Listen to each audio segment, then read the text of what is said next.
हम अक्सर सोचते हैं कि भाई कपड़े टाइट होना ही मोटापे का सबसे बड़ा नुकसान है। लेकिन क्या हो अगर असली खतरा वो साइलेंट इन्फ्लेमेशन हो, जो बिना कोई लक्षण दिखाए हमारे अंगों को अंदर ही अंदर खोखला कर रही हो। आज के इस गहरे चर्चा में हम इसी बात को खंगालेंगे। और आज हमारे पास जो स्रोत है, मतलब एवरब्लिंक हेल्थ केयर का जो हालिया शोध है, उस पर आज हम विस्तार से बात करने वाले। बिल्कुल। और ये शोध बहुत स्पष्ट करता है कि हमारे शरीर में जमा हुआ फैट कोई निष्क्रिय हिस्सा नहीं है, मतलब ये कोई डेड वेट नहीं है, बल्कि यह हमारे पूरे रसायन को, हमारी बॉडी केमिस्ट्री को सक्रिय रूप से बदल रहा है। मतलब फैट सिर्फ एक स्टोरेज रूम की तरह काम नहीं करता। हाँ, वही तो। जैसे पहले हम सोचते थे ना, उसके बिल्कुल अलग।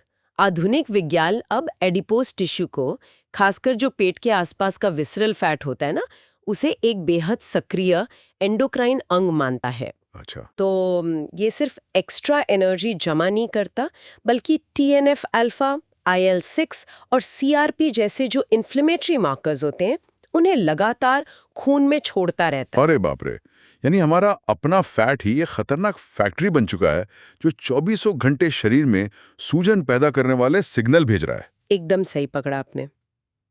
तो अगर ये फैक्ट्री लगातार खून में ये जहरीले रसायन छोड़ रही है, तो इसका सबसे पहला शिकार हमारा मेटाबॉलिज्म ही होता होगा ना, मतलब खासकर इंसुलिन की कार्यक्षमता। हाँ, और यही इस क्रॉनिक इन्फ्लेमेशन का सबसे बड़ा साइड इफेक्ट है।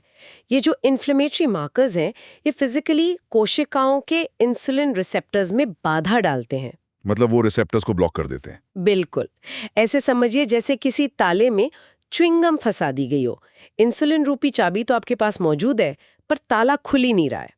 ओहो, और इसी रुकावट को हम इंसुलिन रेजिस्टेंस कहते हैं। हाँ, और ताला न खुलने की वजह से होता ये है कि ब्लड में ग्लूकोज का लेवल नॉर्मल रखने के लिए पैंक्रियास को मजबूरन ज्यादा इंसुलिन बनाना पड़ता है।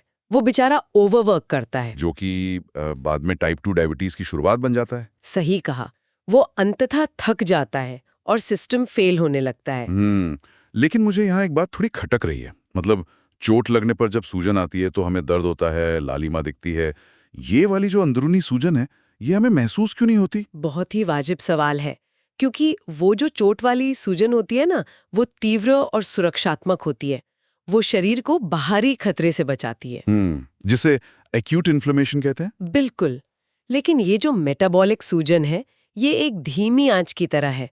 ये सालों तक बिना कोई आवाज किए ब्लड वेसल्स के स्तर पर अपना काम करती रहती है। ओहो, इसीलिए इसका असर तुरंत महसूस नहीं होता। हाँ, और जब तक महसूस होता है तब तक काफी डैमेज हो चुका होता है।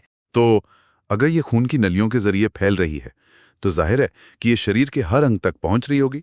हाँ, और एवरब्लिंक हेल्थ केयर का डेटा भी तो यही कहता है कि ये खामोश तबाही सीधे हमारे प्रमुख अंगों पर असर डाल रही है। सबसे बड़ा शिकार तो लिवर बनता है। सच में? लिवर कैसे? इस क्रोनिक इन्फ्लेमेशन के कारण लिवर में ना MASLD यानी metabolic dysfunction associated steatotic liver disease विकसित होता है, बाप रे। जो आगे चलकर सिरोसिस में भी बदल सकता है। और दिल की बात करें तो ये सूजन ब्लड वेसल्स को एकदम सख्त कर देती है। जिसे हम एथेरोस्क्लेरोसिस कहते हैं। राइट, जो सीधा स्ट्रोक का कारण बनता है। बिल्कुल सही। और बात सिर्फ यही नहीं रुकती, इसका असर किडनी और यहाँ तक कि दिमाग पर भी पड़ता है। अल्जाइमर्स जैसी बीमारियों का जोखिम बहुत ज्यादा बढ़ जाता है। लेकिन अगर ये बीमारी सालों तक साइलेंट रहती है, तो इसे समय रहते पकड़ा कैसे जाए? मतलब ऐसा तो नहीं हो सकता कि शरीर कोई संकेत ही ना दे और सीधा एक दिन ऑर्गन फेलियर हो जाए? संकेत तो मिलते हैं, बस जानकारी कम होने की वजह से लोग उन्हें नजरअंदाज कर देते हैं। जैसे खाने के तुरंत बाद बहुत ज्यादा थकान महसूस होना, अच्छा। या कमर के आसपास का मोटापा बढ़ना यानी सेंट्रल ओबेसिटी, और ब्लड टेस्ट में ट्राइग्लिसराइड्स का हाई आना। ये सब शरीर के शुरुआती अलार्म है। अलार्म के अंदर इन्फ्लेमेशन बढ़ रहा है और इंसुलिन अपना काम ठीक से नहीं कर पा रहा है। बिल्कुल। तो अगर किसी को ये शुरुआती अलार्म दिखाई दे जाएं, तो इस खतरनाक फैक्ट्री का शटर डाउन करने का तरीका क्या है? क्या ये डैमेज रिवर्सिबल है? हाँ, अच्छी खबर ये है कि इसे काफी हद तक नियंत्रित और रिवर्स किया जा सकता है। लाइफस्टाइल में बदलाव ही इसका सबसे ठोस उपाय है। मतलब वही डाइट और एक्सरसाइज। हाँ, नियमित व्यायाम, फाइबर और प्रोटीन से भरपूर आहार, तनाव को मैनेज करना और अच्छी नींद लेना, ये सब मिलकर कोशिकाओं की इंसुलिन सेंसिटिविटी को वापस लाते हैं। और उन सूजन पैदा करने वाले रसायनों का उत्पादन रोकते हैं। एकदम सही। तो कुल मिला के मोटापा सिर्फ एक बीएमआई का एक नंबर नहीं है, ये एक गहरी मेटाबॉलिक समस्या है। इसे रिएक्टिव तरीके से नहीं बल्कि प्रोएक्टिव होकर देखने की जरूरत है। मैं पूरी तरह से सहमत हूँ। आज की इस चर्चा से ये साफ है कि हमें अपने शरीर के सिग्नल्स को गंभीरता से लेना होगा। और इस गहरी चर्चा को खत्म करने से पहले एक सोचने वाली बात है। अगर फैट एक ऐसा अंग है जो पूरे शरीर को सूजन वाले सिग्नल भेज सकता है, तो क्या भविष्य में चिकित्सा विज्ञान इन फैट कोशिकाओं को रिप्रोग्राम कर पाएगा? ये तो एक बहुत ही दिलचस्प सोच है। सोचने वाली बात है कि अगर ये कोशिकाएं बीमारी फैलाने के बजाय शरीर को खुद ब खुद ठीक करने वाले हीलिंग सिग्नल भेजने लगें, तो मेडिकल साइंस की दुनिया कैसी होगी? इस पर जरूर विचार कीजिएगा।